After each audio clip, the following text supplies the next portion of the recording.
Karena kalau gue denger cupang kalau dikasih casut ada yang sickness lah, ada yang sakit, yang gimana.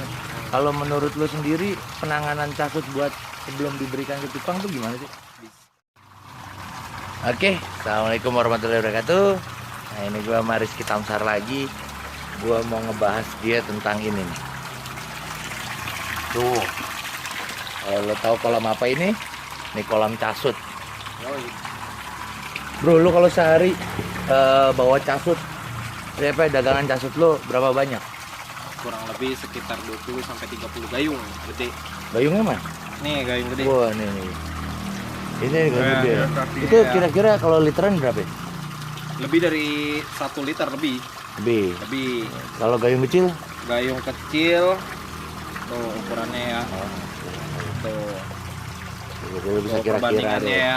Kira-kiranya dengan tangan orang dewasa lah tuh. Merokok tuh merokok. Tingginya tuh lebarnya sama rokok samtek ya. Ya. Nah ini lo beli sendiri di agennya lo di Pengepul sama, mereka ukurannya gayung juga atau berbeda? Macam-macam sih, jadi memang udah ada standarisasinya ya, rata-ratanya ya. Jadi ada yang orang perjual per liter, ada juga yang per gayung. Ada yang per kilo nggak? Oh nggak ada. Rugi ya? Iyalah. Nggak, nyebutannya sebenarnya bukan per kilo, liter sama kilo itu sama. Beda dikit. Kagak sama Beda. sama dengan kilo sama liter itu jadinya. Gue ngobrol sama dia nih, sama kayak ngobrol sama tukang bajai, ngeles mulu. Sama jadinya, tapi penyebutannya per liter. Iya.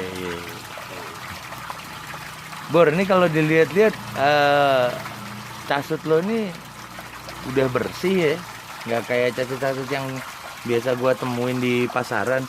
Kalau menurut lo ini casut lo kualitasnya gimana? Ya kalau saya pribadi sih alhamdulillah bagus ya. Saya juga ngutamain kualitas gitu. Sisanya biar buyer yang menilai sendiri. Oh gitu. Kalau mau lihat sampel cacingnya bisa dilihat langsung tuh. Kan bawahnya aja bersih kan, Bor. Tuh. Ini kalau air berbusa ini sebenarnya udah harus ganti air dikarenakan oksigen yang tergandung di dalam air itu udah berkurang. Oh. Gitu, cacing udah ngap. Jadi semakin lama semakin berbusa dia. Jadi kalau gue beli nih Bor, kira-kira 1 gayung gitu, terus gue taruh di wadah ember lebar lah, ember lebar. Kalau gue udah lihat ada busa tuh gue ganti air wajib. Wajib ganti air. Gitu. Karena itu oksigen yang terkandung di dalamnya itu udah berkurang. Jadi harus ganti biar cacing tetap segar. Bisa nggak kalau kan ini lo pakai mesin ya, pompa hancuran gitu ya. Nah kalau gue pakai aerator doang? Bisa, cuman aerator harus kenceng. Kalau semisal beli pakai bak yang diameter kayak gitu tuh, yang itu ini kan diameter 50 cm ya. Iya. Nah, kalau untuk 1 gayung kayak gini, 1 gayung yang gede ini, itu bulbekannya harus kenceng. Kalau semisal pakai aerator yang 2 lubang, dua-duanya fokus cuman buat dicasut doang. Buset. Jadi kan harus kenceng ya? Iya, tapi kalau misalnya hanya belinya gayung kecil, itu pakai 1 doang nggak masalah. Gitu. Dan airnya itu kalau bisa di dalam bak itu lebih dari setengah, kurang lebih 3/4 bak yang diameter 50 cm itu. Oh, jangan tipis, jangan tingginya. Tipis, tinggi dia. Biar dalam ya. Dalam. Kurang lebih setelapak tangan gini? Kurang lebih ya, setinggi gini. Waduh. Jadi emang harus banyak air gitu ya? Harus banyak air dan tetap harus ganti air pagi sore. Pagi sore. Oh iya Bor, kalau denger kan awalnya gue juga nggak berani pakai casut ya. Karena kalau gue denger cupang kalau dikasih casut ada yang sickness lah, ada yang sakit, yang gimana. Kalau menurut lo sendiri penanganan casut buat sebelum diberikan ke cupang tuh gimana sih? Oke, kalau untuk penanganan banyak teman-teman di percupangan itu mereka ngebersihinnya pakai methylene blue ya, gitu. Nah kalau diri saya pribadi sih nggak pernah ngebersihin pakai methylene blue gitu loh. Terus? Memang pada dasarnya cacingnya juga udah bersih, otomatis ke ikannya juga insya Allah nggak bakalan sickness kayak gitu. Dan biasanya penyebab sickness memang lintah ya. Lintah dari bawaan si cacing, tapi lintah itu susah dihilangin memang. Kayak apa ya? Kira-kira ada nggak di sini? Contohnya itu agak-agak sulit ya kalau di dalam nyari gini. Untuk tumpukan cacing. Kayak gini.